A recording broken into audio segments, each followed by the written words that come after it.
கிறிஸ்துவுக்குள் மிகவும் பிரியமான தேவ பிள்ளைகளே, பரலோக மன்னா நிகழ்ச்சியின் மூலம் உங்களை சந்திப்பதில் என் இருதயம் கர்த்தருக்குள் மிகுந்த மகிழ்ச்சி அடைகிறது. உங்கள் எல்லாரையும் இயேசு கிறிஸ்துவின் இன்பையின் நாமத்தில் என் அன்பின் வாழ்த்துக்கள். இன்றைக்கி நம்ம பார்க்க போகிற பரலோக மன்னா எல்லாம் பார்த்து கொள்வார். யார்? தேவனாகி கர்த்தர்.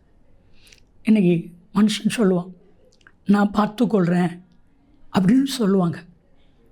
நிச்சயமாக வேடிக்கை பார்ப்பாங்களே தவிர உங்களுடைய பிரச்சனைகளில் அவங்க தலையிட்டு அந்த பிரச்சனைகளை எல்லாம் நான் பார்த்துக்கொள்ளுன்னு சொல்லவே முடியாது. ஏன்னா மனிதர்கள். தேவன் அப்படி அல்ல, நான் எல்லாம் பார்த்துக்கொள்ளுவேன். பாருங்கள், இந்த விசுவாசம் ஆபிரகாமுக்கு ரொம்ப அதிகமாக இருந்துச்சு. அவனுடைய மகன் கேட்குறான், அப்பா விறகு இருக்குது, நெருப்பு இருக்குது, பலி செலுத்துறதுக்கு ஆடு எங்கே? ஆதியாகமம் 22:8 கர்த்தர் பார்த்துக்கொள்வான். இன்றைக்கி எத்தனை பேரால் இந்த வார்த்தையை சொல்ல முடியும்? கர்த்தர் பார்த்துக்கொள்வா. நீங்கள் சொல்லிட்டீங்கன்னா நீங்கள் கிரேட்டுங்க. நீங்கள் சொல்லி பாருங்கள், என் மகனுடைய விசுவாசத்தை, என் மகளுடைய விசுவாசத்தை நான் கனப்படுத்துவேன்னு சொல்லி ஆண்டவர் எல்லாம் பார்த்துக்கொள்வா.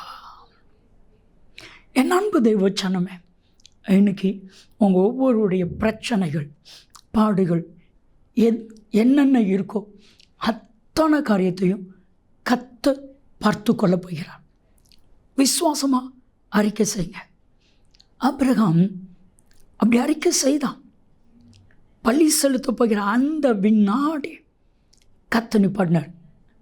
ஆபிரகாம், அவன் பிள்ளையாண்டன் மேலே கையப்படாது, ஒரே புதல்வன், ஒரே மகன் அப்படி நீ பார்க்காம எனக்காக ஒப்பு கொடுத்தபடினால நீ இப்போ கர்த்தருக்கு பயப்படுகிறவன் என்று அறிந்திருக்கிறேன். அடுத்தது ஒரு சத்தம் கேட்குது. பின்னாடி ஒரு ஆட்டுக்குட்டி சிக்கி இருக்குது. அந்த ஆட்டுக்குட்டியை பலி செலுத்தினான். இப்போ தான் ஈசாக்கு நினச்சி பார்ப்பான். அப்பா சொன்னார்ல, கர்த்தர் பார்த்துக்கொள்வா, கர்த்தர் பார்த்துக்கொள்வா. இப்போ ஆபிரகாம் சந்தோஷத்தோடு அந்த பலிபீடத்துக்கு ஒரு பேர் வைக்கிறான்.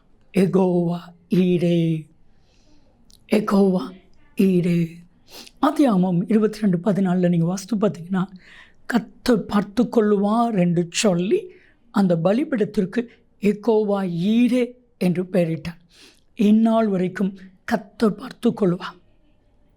உங்களுக்கு விரோதமாக யாராட்டும் தேவையில்லாத பிரச்சனை பண்ணுறாங்களா? ரிலாக்ஸாக கூலாக இருக்குன்னா ஒரே ஒரு சிந்தை, கர்த்தர் பார்த்துக்கொள்வான் அப்படின்னு நினச்சிட்டிங்க, ஃப்ரீயாக விட்டுருங்க.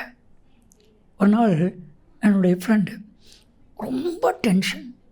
நான் கேட்டேன், நீ டீ குடிக்கவா? அப்போ தான் நான் சொன்னான், ஜெசலன் தாங்கவே முடியல, கடன், நிறைய பிரச்சனை, தேவையில்லாத பிரச்சனை. அவன் மனம் விட்டு என்கிட்ட பேசினான். நான் என்ன பண்ணணுன்னு தெரியல. ஊரை விட்டுட்டு போயிட்டா அவமானம்.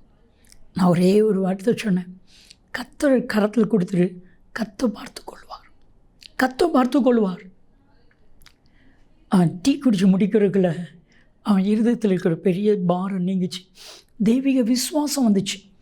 கிரியை செய்ய ஆரம்பித்தான், ஒர்க் பண்ண ஆரம்பித்தான். கர்த்தர் பார்த்து கொண்டா பிரச்சனை எல்லாம் மாறிட்டு.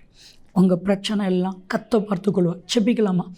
அன்பின் தகப்பனே, உங்கள் பிரச்சனை எல்லாவற்றையும் நீங்கள் பார்த்துக்கொள்ளுங்க. நீங்கள் பார்த்துக்கொள்கிறதற்காக நன்றி. இயேசு கிறிஸ்துவின் நாமத்தில் செபிக்கிறோம் ஜீவனுள்ள பிதாவே, ஆமென். பிரியமானவர்களே, கர்த்தர் எல்லாம் பார்த்துக்கொள்வா. நன்மையும் கிருபையும் ஆசீர்வாதம் நிச்சயமாக உங்களை தொடரும்.